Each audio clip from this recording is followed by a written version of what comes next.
हम सब हर दिन, हर पल एक दूसरे से बात करते हैं, पर क्या कभी ऐसा सोचा है कि हमारी बात उसी तरह पहुंचती है जैसा हम चाहते हैं? देखिए, कम्युनिकेशन का मतलब सिर्फ बोलना नहीं है, बल्कि एक समझ बनाना है। और अक्सर इसी समझ को बनाने में हमसे चूक हो जाती है। ये बहुत ही जाना पहचाना सा एहसास है ना?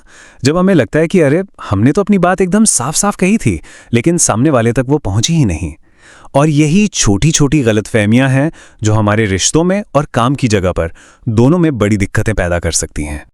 तो बात यह है कि इसके पीछे कोई जादू नहीं है, बल्कि एक पूरा विज्ञान है, एक पूरी प्रक्रिया है।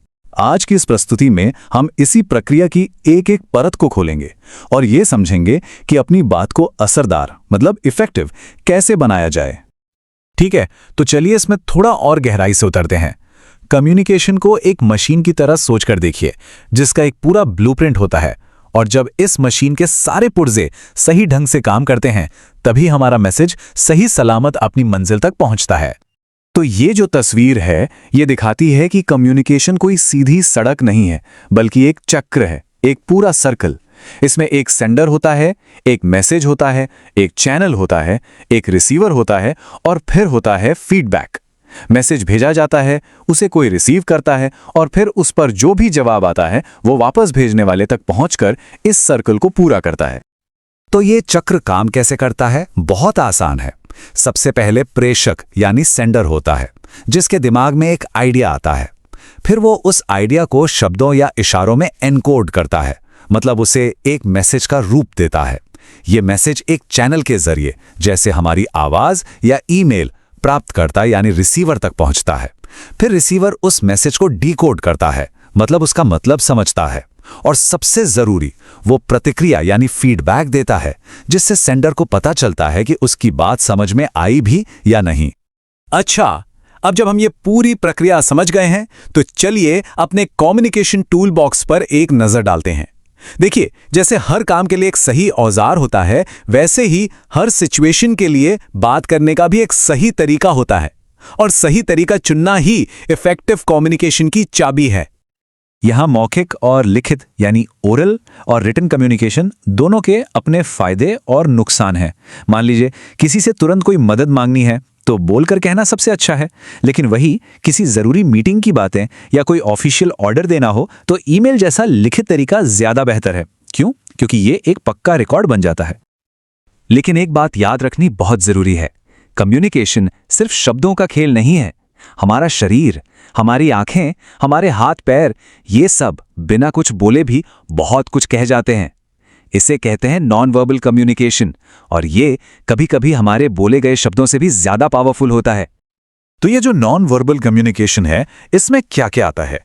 देखिए, हमारी बॉडी का पोस्चर, हमारा आई कांटेक्ट, हमारे हाथों के इशारे, ये सब मिलकर एक कहानी कहते हैं। जरा सोचिए, अगर कोई बात करते समय इधर-उधर देख रहा है, तो हो सकता है कि वो कॉन्फिडेंट नहीं है, भले ही उसके शब्द कुछ भी कह ले हों। और हमारी आवाज का उतार चढ़ाव, जिसे पैरालैंग्वेज कहते हैं, ये भी बहुत मायने रखता है। एक ही लाइन गुस्से में, प्यार से या मजाक में कही जा सकती है। और फिर आता है विजुअल कम्युनिकेशन। जरा ट्रैफिक लाइट्स या एयरपोर्ट पर बने साइन के बारे में सोचिए। उन्हें समझने के लिए हमें कोई भाषा जानने की जरूरत नहीं पड़ती, मैसेज एकदम साफ होता है। यही विजुअल कम्युनिकेशन की ताकत है।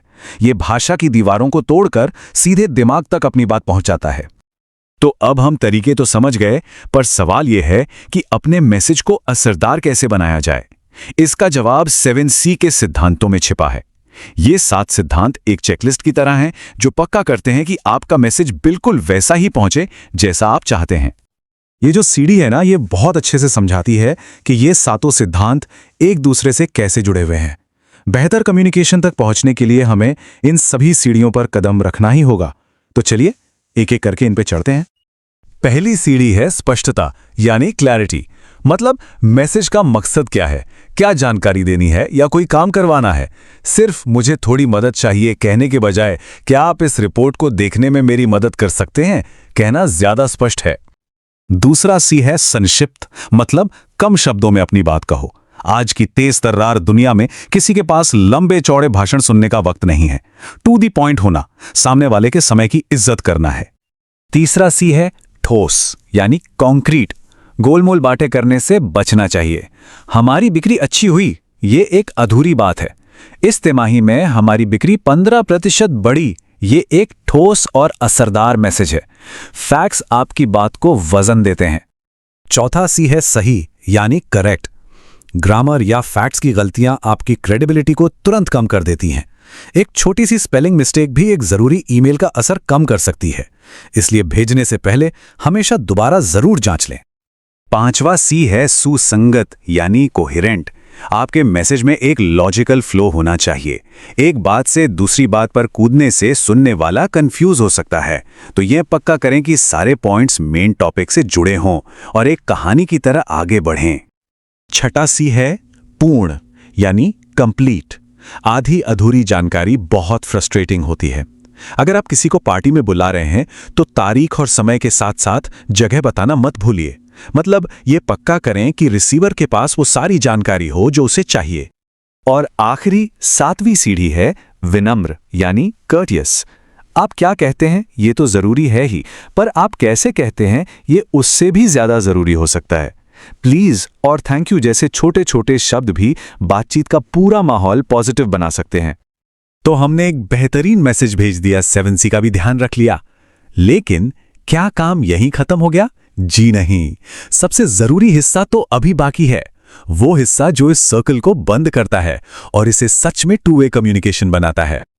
फीडबैक ही वो पुल है जो ये कंफर्म करता है कि मैसेज समझा गया है या नहीं। और जैसा कि ये स्लाइड दिखाती है, सबसे मददगार फीडबैक विशिष्ट होता है।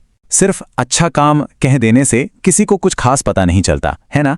लेकिन अगर ये बताया जाए कि आपकी प्रेजेंटेशन का डेटा वाला हिस्सा बहुत प्रभावशाली था, तो इससे सुधार के लिए एक साफ दिशा मिलती है। और हाँ, सबसे जरूरी बात, फीडबैक टाइम पर मिलना चाहिए। ये कोई इंतजार का खेल नहीं है।